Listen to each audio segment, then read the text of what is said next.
তো নমস্কার, আজকে আমরা আলোচনা করব যে হাঁটু যন্ত্রণা নিয়ে। কোন ধরনের হাঁটু যন্ত্রণা? দেখুন, অনেক সময় দেখবেন যে একটু বয়স যাদের বেশি হয়ে গেছে তারা কিন্তু এই হাঁটু ভাঁজ করতে পারে না, এতটা স্টিফ হয়ে যায়, শক্ত হয়ে যায়, পা পুরো সোজা হয়ে থাকে। সেক্ষেত্রে যারা উঠতে বসতে কিংবা প্রার্থনা করতে বলুন কিংবা নামাজ পড়তে বলুন, সেগুলো ক্ষেত্রে কিন্তু তাদের প্রবলেম হয়ে যায় অনেক। তো আজকে আমি বেস্ট 3টে এক্সারসাইজ দেখাবো। 3টে এক্সারসাইজ যদি আপনারা রীতিমতো করতে পারেন তাহলে কিন্তু আপনারা এই অ্যাক্টিভিটিগুলো কিন্তু আপনারা নিজে থেকে করতে পারবেন। হ্যাঁ, আর একটা কথা বলে রাখি, হাঁটু যন্ত্রণা যখনই হয়ে থাকবে একটা জিনিস মাথায় রাখবেন, আপনার হাঁটুটাকে কিন্তু একটু যত্নে রাখতে হবে কিংবা একটু রেস্টে রাখতে হবে। এই ব্যায়ামগুলো দেখাচ্ছি তার মানে এই না যে আপনি এই ব্যায়ামগুলো করলেই কিন্তু আপনি হাঁটু যন্ত্রণা পুরোপুরি ঠিক হয়ে যাবে। তারপর থেকে আপনি পুরো উঁচু নিচু বসা, ভারী জিনিস তোলা, এগুলো কিন্তু করতে পারবেন না। এই ব্যায়ামগুলো দেখানোর মূল উদ্দেশ্য হচ্ছে আপনারা যে কাজগুলো করতে পারছেন না, ফিজিক্যাল অ্যাক্টিভিটি যেগুলো আপনাদের বাথরুমে যাওয়া কিংবা কোনো এক জায়গায় বসে কোনো কিছু কাটাকুটি করা, এগুলো যদি আপনারা মোটামুটিভাবে কিন্তু হালকা হলেও কিন্তু আপনি রিল্যাক্স পাবেন, সেই উদ্দেশ্য নিয়ে কিন্তু ব্যায়ামটা করানো। আবারও বলছি, কেউ কিন্তু ব্যায়ামটাকে করার পরেই কিন্তু পরের দিন থেকে কিন্তু আপনারা জোর কোনো উঁচু নিচু জায়গায় বসা কিংবা জোর ভারী ওয়েট তোলা এগুলো কিন্তু করবেন না। তো কী কী ব্যায়ামগুলো করবেন সেগুলো একটু দেখিয়ে দিয়ে চলুন। দেখুন, প্রথম যে ব্যায়ামটা দেখাবো সেই ব্যায়ামটা করতে গেলে প্রথম অবস্থায় আপনার যে পায়ে সমস্যা সে পায়েও করবেন, অন্য পায়েতেও করবেন। কী করবেন সেটা, প্রথম যে পায়ে সমস্যা সে পায়ে আপনার পায়ের নিচের দিকে আপনি কোনো বালিশ নিতে পারেন কিংবা কোনো তোয়ালি এরকম ভাঁজ করে নিতে পারেন, তোয়ালি হোক গামছা হোক ভাঁজ করে নিতে পারেন। এটা জাস্ট এখানে দিয়ে আপনার যে পেটেলাটা আছে এই পেটেলাটাকে আপনাকে আস্তে আস্তে কিন্তু সরাতে হবে, একবার সামনে পিছনে, একবার ডান সাইড বাম সাইড।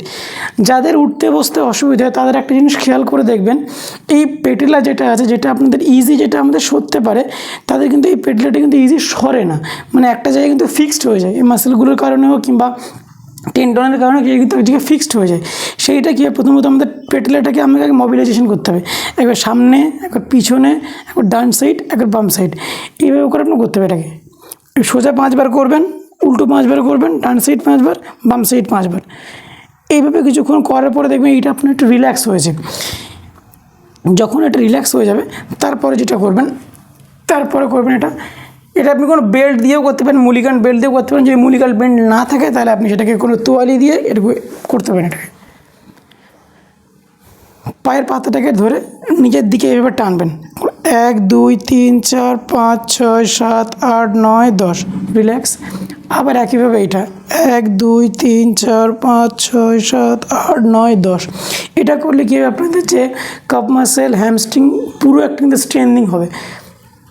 এটা হয়ে গেলে এটাও কিন্তু আপনি 5 বার করে করুন, সকালে 5 বার, বিকেলে 5 বার আর সন্ধ্যায় 5 বার। এটা হয়ে গেলে একইভাবে এটাকে আপনাকে ধরে এইভাবে পাটা যেটা ছিল এটাকে নিয়ে উপরে করতে হবে, 1 2 3 4 5 6 7 8 9 10, রিল্যাক্স। একইভাবে আবার ঠিক একইভাবে তুলে নেওয়া হবে, যতটা আপনার তুলতে পারবেন। এটা যখনই করবেন আপনার কিন্তু তলার দিকে বা হ্যামস্ট্রিংয়ের দিকে কিন্তু একটা টান পড়বে। এই টানটা ধরে রেখে 10 সেকেন্ড মতো ধরে রাখবেন, রেখে আবার রিল্যাক্স। এটাও 5 বার করে করবেন। এরপর হয়ে গেলে আবার এই পায়েও করবেন। আপনি যখনই করবেন দুটো পায়ে করবেন, তার কারণ কী হয়, আমরা যে পাটাতে যন্ত্রণা হয় সেই পাটাতে আমরা বেশি করে ফোকাস করি, অন্য যে পাটা আছে সে পাটায় করি না। তার কারণ কি, ওটা তো ঠিক আছে, অসুবিধে নেই, কিন্তু এই পাটে যন্ত্রণা শুরু হয়েছে, আপনি এরকম কোনো গ্যারেন্টি দিতে পারবেন না যে এই পাটাতে যন্ত্রণা হবে না, এরকম কোনো গ্যারেন্টি দিতে পারবেন না। সুতরাং এটা করে রাখলে কী হয়, আপনি যন্ত্রণাটা যেন না হয়, না আসতে পারে, সেই জন্য দেখানো হয় এগুলো। আচ্ছা, 3 নম্বর যেটা আসছে, 3 নম্বরটি কী হবে, আমাদের নি টু চেস্ট যেটা করেছিলাম আমরা, ব্যাক অফ নিটাকে ধরে, ঠিক আছে, আমরা এটাকে কাছে টেনেছিলাম, 1 2 3 4 5 6 7 8 9 10, এটা করতে পারেন। এটা যখনই পেরে যাবেন তারপর আস্তে আস্তে আপনাকে এইখানে ব্যাক অফ নিটাকেই ধরে এইটাকে আস্তে আস্তে উপরে তুলতে হবে। এইটা তুলে পা সোজা করে 1 2 3 4 5 6 7 8 9 10, রিল্যাক্স। আবার ঠিক একইভাবে এইটা 1 2 3 4 5 6 7 8 9 10, রিল্যাক্স।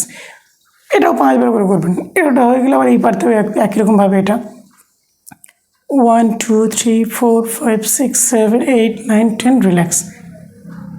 আবার একইভাবে 1 2 3 4 5 6 7 8 9 10, রিল্যাক্স। এই ছিল মোটামুটি কিন্তু আমাদের যে হাঁটু ভাঁজ না হওয়ার জন্য যে হাঁটু যন্ত্রণা যে জোর হয়, উঁচু নিচু জায়গায় বসতে পারে না, হাঁটু কিছুক্ষণ বসে থাকার পরে উঠতে গেলে প্রচুর যন্ত্রণা হয়।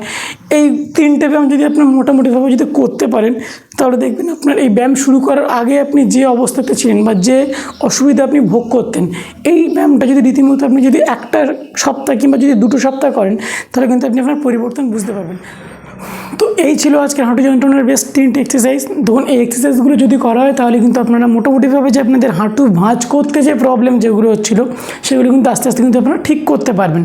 আর একটা কথা বলে রাখি, যখন আপনারা ব্যায়ামগুলো শুরু করতে যাবেন তার আগে অবশ্যই আপনি কিন্তু গরম শেকটা নেবেন, কারণ গরম শেক নিলে কি আপনাদের ব্লাড সার্কুলেশন কিংবা যদি মাসেল স্টিফ হয়ে থাকে সেই জায়গাগুলো কিন্তু আপনার আস্তে আস্তে কিন্তু রিল্যাক্স হয়ে যাবে।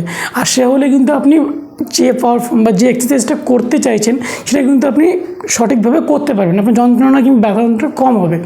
তো এইরকম হেলদি ট্রিট নিয়ে আবারও দেখা হচ্ছে। চ্যানেলটির সঙ্গে জুড়ে থাকুন, ভালো থাকুন, সুস্থ থাকুন, ধন্যবাদ।